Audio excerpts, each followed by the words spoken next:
১৯৯৬ সাল বাংলাদেশের রাজনৈতিক ইতিহাসের এক অস্থির ও মোড় ঘোরানো বছর। মাত্র এক বছরের ব্যবধানে দুবার জাতীয় সংসদ নির্বাচন, আর এই রাজনৈতিক টালমাটাল পরিস্থিতির কেন্দ্রে ছিল একটি নাম, জনতার মঞ্চ।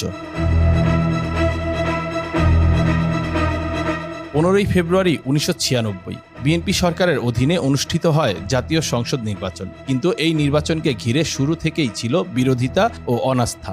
প্রধান বিরোধী দল আওয়ামী লীগ সহ জাতীয় পার্টি, জামাতে ইসলামী ও অন্যান্য বড় রাজনৈতিক দলগুলো নির্বাচন বর্জনের ঘোষণা দেয়। নির্বাচন হয়েছিল কার্যত একদলীয়ভাবে, অংশ নেয়নি দেশের প্রধান রাজনৈতিক শক্তিগুলো।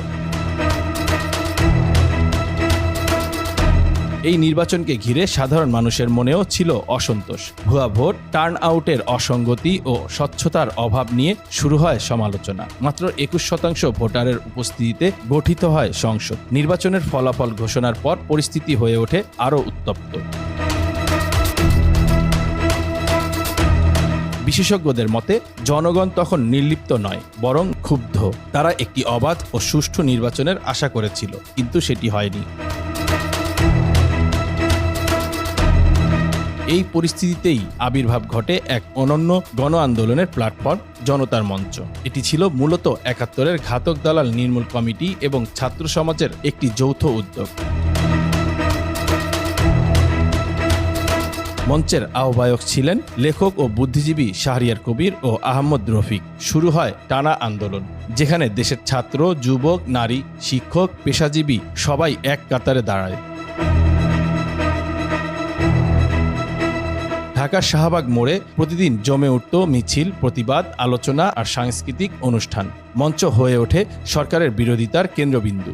একদিকে রাজপথে রাজনীতির উত্তাপ, অন্যদিকে সংস্কৃতি ও গণচেতনার পুনর্জাগরণ। এই দ্বিমুখী আন্দোলনই ছিল জনতার মঞ্চের বৈশিষ্ট্য।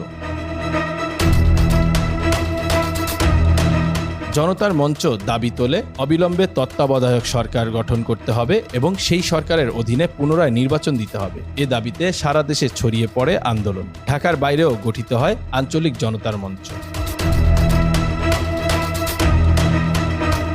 সরকার প্রথমে জনতার মঞ্চকে গুরুত্ব দেয়নি, কিন্তু আন্দোলন দিনে দিনে ব্যাপকতা পেতে থাকে। হরতাল, অবরোধ, অবস্থান কর্মসূচির কারণে দেশ প্রায় অচল হয়ে পড়ে। আইনশৃঙ্খলা পরিস্থিতির অবনতি ঘটে, সংঘর্ষে প্রাণ হারান অনেকে। এদিকে রাষ্ট্রের ভেতরেও দেখা দেয় ফাটল। সেনাবাহিনীর ভেতর থেকে অস্বস্তির খবর আসতে থাকে। রাষ্ট্রপতির সঙ্গে আলোচনা করে সেনাবাহিনী জানিয়ে দেয় রাজনৈতিক সমাধানের প্রয়োজন। এক পর্যায়ে এসে প্রশাসনের কেন্দ্রবিন্দু সচিবালয়েও এই আন্দোলন ছড়িয়ে পড়ে। সরকারের ২৪ জন সচিব একসাথে এই আন্দোলনের সাথে একাত্মতা প্রকাশ করেন। বলা হয়, সাবেক সচিব ও পরবর্তীতে আওয়ামী লীগ নেতা মহিউদ্দিন খান আলমগীর তাদেরকে সংগঠিত করেন। এ ঘটনায় তাদের বিরুদ্ধে রাষ্ট্রদ্রোহ মামলাও করা হয়। চতুর্মুখী এই চাপের এক পর্যায়ে সরকার কোণঠাসা হয়ে পড়ে। খালেদা জিয়া প্রথমে প্রতিরোধের ভান করলেও শেষ পর্যন্ত জনগণের চাপের কাছে মাথা নত করতে বাধ্য হন।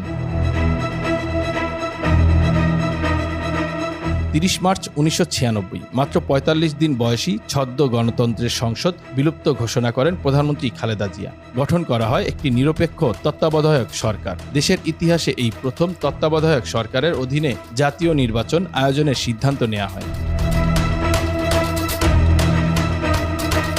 আন্দোলনের বিজয় আসে ১২ই জুন ১৯৯৬। অবশেষে দেশের মানুষ পায় একটি বহুদলীয় গ্রহণযোগ্য নির্বাচন।